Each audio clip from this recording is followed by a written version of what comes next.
Real Madrid 2, Espanyol 0. Both goals coming in the second half from Vinicius Jr. We're going to talk about the lineup today, performances, obviously talking points with Mbappe being, out of the lineup and in Italy with his girlfriend. First off, I do want to applaud Vinicius for a good performance. 9.2 rating. He did get that yellow card early in the first half with Brahim Diaz by his side.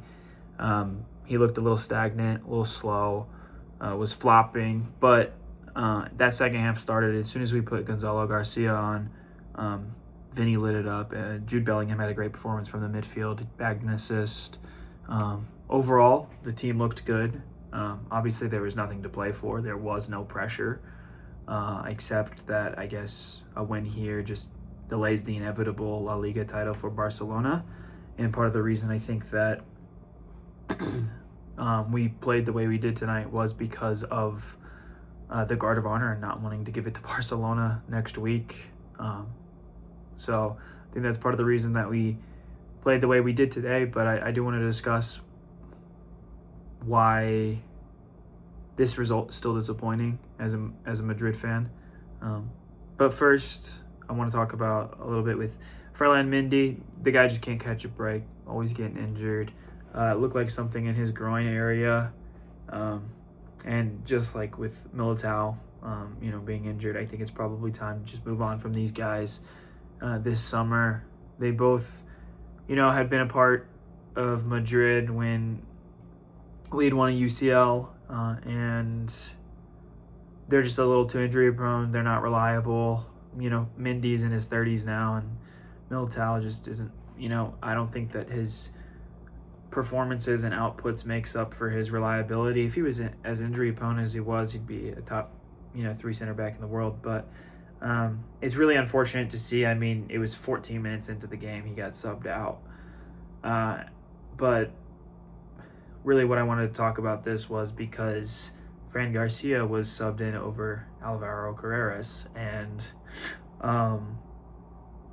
there's reports that Carreras and Arbeloa don't get along and that he's disrespectful, and there's arguments between the two, and that's been part of the reason that he's been getting dropped from the lineup as much as he has. Fran Garcia was subbed in on the 14th minute, played the rest of the game. He looked okay, but I mean, it was 60 million euros that Madrid put towards Carreras, I think, right? I could be wrong. And I don't think that I think it was a waste of money, but I don't think it was a waste of money because of him not playing. I just also don't think that he's necessarily at the quality to be a starting left back for Real Madrid. He, look at his performances in big games, particularly that Atletico Madrid game at the beginning of the season, and then the Bayern Munich game just a couple weeks ago. But Mbappe has been in Italy with his girlfriend the last couple of days, just now arrived to Madrid after this game. And there's been a lot of talking points about how that is bad behavior and bad for the locker room. And I agree. I think that is completely unprofessional. And I think that and this is a newer relationship that he's in. So I think that partly what is happening is because of the relationship being so fresh. I think they're in the honeymoon stage. But it's really not a good look on Mbappe, especially with what was happening before before he came back from injury, how many games Madrid won in the Champions League and La Liga. He comes back, we lose, we get eliminated, and then he is injured again, probably missing the rest of the La Liga season, going to prioritize the World Cup, and then Vinny has, another, great game, and Bellingham has a great game, and it's just not a good look for Mbappe. And I'm not going to sit here and say that Mbappe is the problem, because I think there's a lot of problems, and I think that one of the reasons the big problem, which is ego, I think is actually still shown big in this game, and but it's just not a good look. And I am not going to sit here and say that I want Mbappe out quite yet, but I do think that this is not good. But besides that, Vinny had a great game, especially in that second half when Gonzalo Garcia was subbed on. He always looks lively because he's always fighting for the playing time that he gets. So when he does play, he's giving it his all. Bellingham gives it his all every game, and just another example. He definitely makes some bad decisions when it comes to shooting because I think he is really desperate just to get a goal because it's been a while. So, 90% of the shots he shoots are deflected in the box before it even reaches the goalkeeper. But he's lively on offense, defense, transition, and the chemistry between him and Vinny is fantastic because with them, one being a midfielder, one being an attacker, the ego of who's the bigger man doesn't really get into the way because they play different positions and they can both be the main man of their respective positions in the team and it doesn't conflict. Whereas, Mbappe and Vinny, when they're both playing, they're both attackers, they're both right-footed, they both want to play through the left. That's when the main man egos really get in the way. And the egos that I see from this game was an amazing display in the second half. And there were some passes that Gonzalo Garcia was making that Mbappe wasn't going to make, and there were some positions that he was in that Mbappe was never going to be in.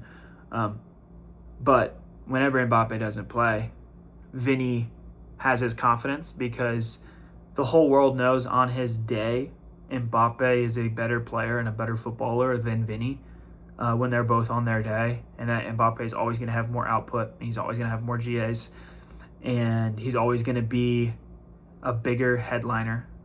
And Vinny struggles not being the main man of his attacking position, and whenever Mbappe is not there, he is the main man.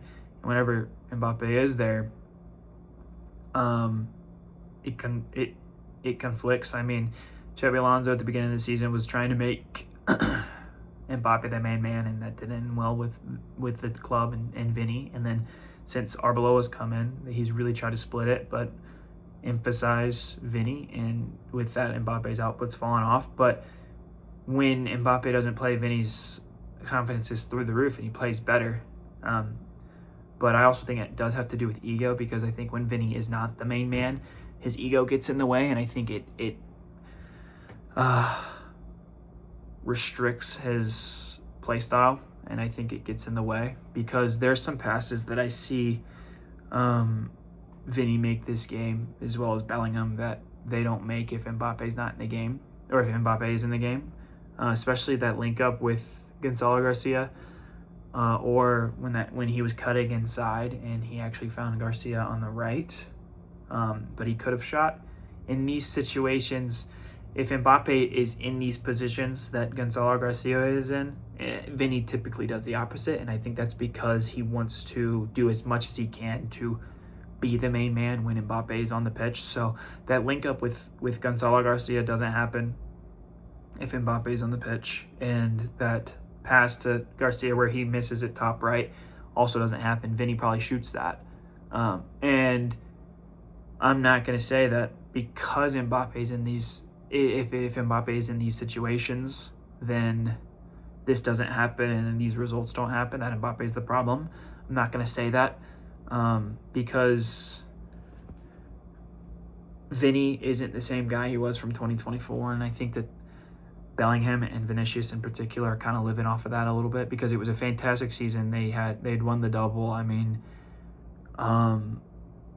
2 losses the entire season. They loved it. It was one of the best seasons, in Madrid's history in terms of like how much they had won and lost, and I think they're still trying to live off of that a little bit. But they're both not the same players they were that season because of their positions and just things that happened.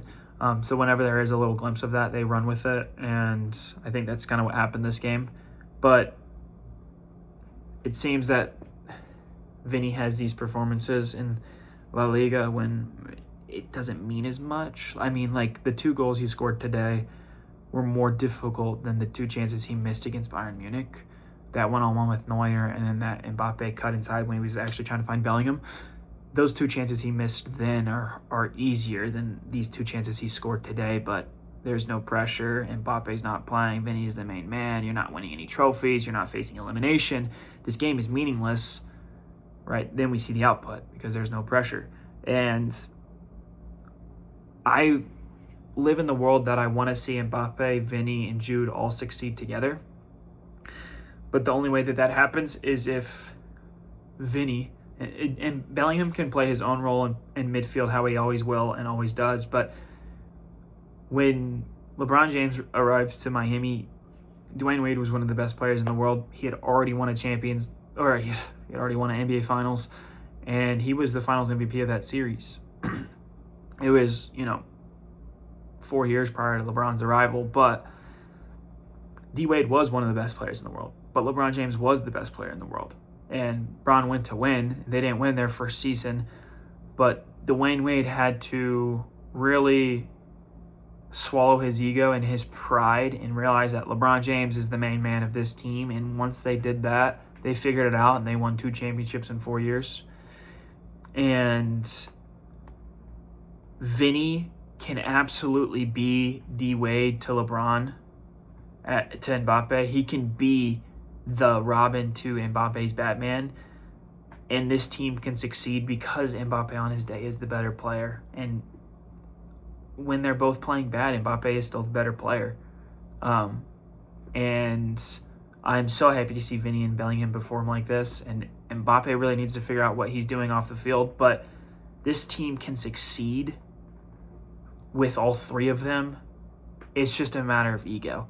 And if Vinny can really accept, if we could get a good manager in next, but Vinny can accept that he is the Robin and Mbappe is the Batman, this team, the sky is the limit. I mean, what we saw in 2024, we could see that times 10 if the egos can just work out and they can truly accept their roles, because as long as Vinny's trying to be the main man while Mbappe's there, it will never work out. And if Mbappe leaves, then so be it. Then Vinny can become the main man, and I don't know if we'll reach the heights that we did of 2024 because this sample size is low. I don't think we beat Bayern Munich without Mbappe. We beat City, but obviously, like I said last time, City's overrated, and this game doesn't mean anything. So I don't want to take this. I want to take this with a grain of salt. But if we can really get a manager in there to fix the egos and assign roles to players, we can succeed with all 3 of them, and that's what I want to see, and I think that's what a lot of Madrid fans want to see. But no, shout out to the squad. I mean, great game. It's always good to see Vinny and Bellingham play well, especially Bellingham with the injuries he's faced this season. But yeah, I'm going to keep making videos on match reviews, but I'm excited to see who we appoint next as the manager. Excited to see what happens in the El Clasico if Mbappe plays. If he does play, what the result is, because when the La Liga race was wide open and Xabi Alonso was the coach, Bellingham had 2 GAs, a goal and assist, and Mbappe scored in the El Clasico when we won 2-1. So we won with Mbappe, Vinny, and Bellingham, and we know the whole Vinny fiasco with the sub. But if Mbappe doesn't play, then Madrid have no excuse to not win La Liga or not win the El Clasico if they are truly better without Mbappe. They played with Mbappe this season, they beat Barcelona. They played without Mbappe in the Cup final, where Mbappe played 14 minutes coming off of an injury to try and save Madrid and Xabi Alonso's job, and they lost. But Mbappe pretty much didn't play that entire game, and they lost. So if Mbappe doesn't play this Clasico, Madrid have no excuse to not win. So great game overall. If you're seeing this and you're a Madrid fan, please subscribe, like the video, comment your thoughts. We really appreciate it. And yeah, I'm going to probably make a video later this week on what the next manager situation should be, and then maybe a video on Mbappe's off-field decisions he's making. But yeah, that's all I got. So hope you enjoy the video.